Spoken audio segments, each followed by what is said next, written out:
Hello friends, Mahanadi serial இனி வரப்போகிற எபிசோட்ஸ்க்கான review தான் பார்க்க போகிறோம். அடுத்தடுத்த சுவாரஸ்யங்களை தெரிஞ்சுக்கிறதுக்கு இந்த வீடியோவை ஸ்கிப் பண்ணாமல் கடைசி வரைக்கும் பாருங்கள். விஜய் வீட்டை விட்டு போனதுனால தாத்தா பயங்கரமான கஷ்டத்தோடு இருக்காரு. அதுக்கப்புறம் கல்யாணி கிட்ட போயிட்டு, இங்கே பாரு கல்யாணி, விஜய் வந்து வீட்டை விட்டு போனதுக்கு நீ தான் முழு காரணம். இப்போ உனக்கு சந்தோஷமா அப்படின்ற மாதிரி கேட்குறாங்க. இங்கே பாருங்கள், நீங்களும் அப்படியே பேசாதீங்க. விஜய் வாழ்க்கை முழுக்க நிம்மதியாக இருக்கணும், அவன் வாழ்க்கையில் எந்த பிரச்சனையுமே இருக்கக்கூடாது அப்படின்றதுக்காக தானே நான் காவேரி அவன் லைஃப்பில் வரக்கூடாதுன்னு நினச்சேன். இப்போ காவேரி மாசமா இருக்கிறது எனக்கு என்ன தெரியும்? அவ மாசமா இருக்கான்னு தெரிஞ்சிருந்தா கண்டிப்பா நான் இதெல்லாம் பேசியிருக்க மாட்டேன். என்னோட பேரனை அவ சந்தோஷமா வச்சுக்கலன்னு தான் நினைச்சிட்டு இருந்தேன். ஆனா 2 பேரும் வாழ்ந்திருக்காங்கன்னு இப்பதானே எனக்கு தெரியுது. தெரிஞ்சிருந்தா நான் இப்படியெல்லாம் பேசியிருப்பேனா? என்னை பத்தி உங்களுக்கு தெரியாதங்க அப்படின்ற மாதிரி கேட்குறாங்க. இங்க பாரு கல்யாணி, நான் ஏற்கனவே சொன்னேன் இந்த விஷயத்துல பொறுமையாயிருன்னு எவ்வளோ டைம் சொன்னேன். இப்ப காவேரி வீட்டுக்கு வந்திருந்தா விஜய் நம்ம கிட்ட இந்த விஷயத்த எவ்வளவு சந்தோஷமா சொல்லியிருப்பான். இப்ப அவன் மனசை எவ்வளவு சுக்குநூறா உடைச்சிருக்கன்னு தெரியுமா உனக்கு?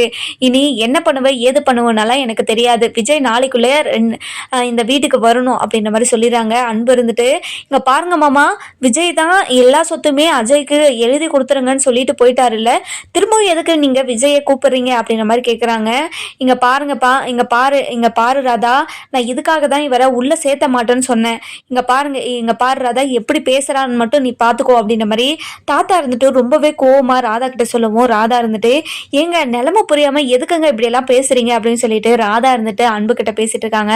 இங்க பாரு ராதா, விஜய் சொல்லிட்டு போனதுதான், இந்த சொத்தெல்லாம் நமக்கு தான், ஃபர்ஸ்ட் அவங்க கிட்ட சொல்லி புரிய வை நீ அப்படின்னு சொல்லிட்டு நம்ம அன்பு இருந்துட்டு கிளம்பிடுறாரு. இதெல்லாம் கேட்ட கல்யாணி இருந்துட்டு ரொம்பவே கோவப்படுறாங்க அன்பு மேல. நான் சொன்னல கல்யாணி, இவனை உள்ள சேர்த்தாதன்னு இப்போ இப்படி பேசுறான்னு மட்டும் பாரு. எப்படா இந்த சொத்தெல்லாம் வளைச்சு போடலான்னு தான் இத்தனை நாளா வெயிட் பண்ணிட்டு இருந்தான். இப்போ விஜயே கொடுக்குறேன்னு சொல்லிட்டதும் இவன் சலங்க கட்டண மாதிரி ஆடிட்டு இருக்கான் பாத்தியா? நான் இதுக்கு தான் இவனை உள்ள சேர்த்தாத கல்யாணி, சேர்த்தாதன்னு தலைப்பாடா அடிச்சுக்கிட்டேன் உன்ன அப்படின்ற மாதிரி சொல்றாங்க. சரிங்க, நான் விஜய் எப்படியாவது பேசி நான் கூட்டிட்டு வந்துடுறேன் அப்படின்ற மாதிரி சொல்லிட்டு நம்ம பாட்டி அழுதுகிட்டே உள்ள போயிடுறாங்க. அதுக்கப்புறம் என்ன, நம்ம அன்பு இருந்துட்டு பசுபதிக்கு கால் பண்ணி உங்களை பார்க்கணும் அப்படின்ற மாதிரி சொல்லிடுறாங்க. சொன்ன உடனே பசுபதி என்ன விஷயமா இருக்கும்னு சொல்லிட்டு ரொம்பவே ஆர்வமா பசுபதியும் ராகினியும் கிளம்பி வராங்க. அதுக்கப்புறம் அஜய்க்கு ஃபோன் பண்ணி, அஜய் நீயும் வாடா, உனக்கு ஒரு விஷயம் சொல்லணும் அப்படின்னு சொல்லிட்டு அஜயும் வர சொல்லிடுறாங்க. அதுக்கப்புறம் 4 பேருமே ஒரு இடத்துல மீட் பண்ணி நம்ம அன்பு இருந்துட்டு அமைதியாகவே நின்றுட்டு இருக்காங்க. பசுபதி இருந்துட்டு, இங்கே பாருங்க சம்பந்தி, எதுக்காக நீங்கள் வர சொன்னீங்க? வர சொல்லிட்டு அமைதியாகவே நின்றுட்டே இருக்கீங்க, என்ன அர்த்தம்? நான் இதுக்கு என்னென்னு புரிஞ்சுக்கிறது அப்படின்ற மாதிரி கேட்குறாங்க. இங்கே பாருங்க சம்பந்தி, உங்களுக்கு ஒரு பெரிய நியூஸை சொல்ல போகிறேன். இது உங்களுக்கு அதிர்ச்சியா இன்பமா என்னென்னலாம் எனக்கு தெரியாது. ஆனால் இன்னைக்கு நடந்த விஷயத்த நான் உங்ககிட்ட சொல்ல போகிறேன் அப்படின்ற மாதிரி சொல்கிறாங்க. ஆனால் என்னோட பையனுக்கு ரொம்ப சந்தோஷமான விஷயம் இது அப்படின்ற மாதிரி சொல்கிறாங்க.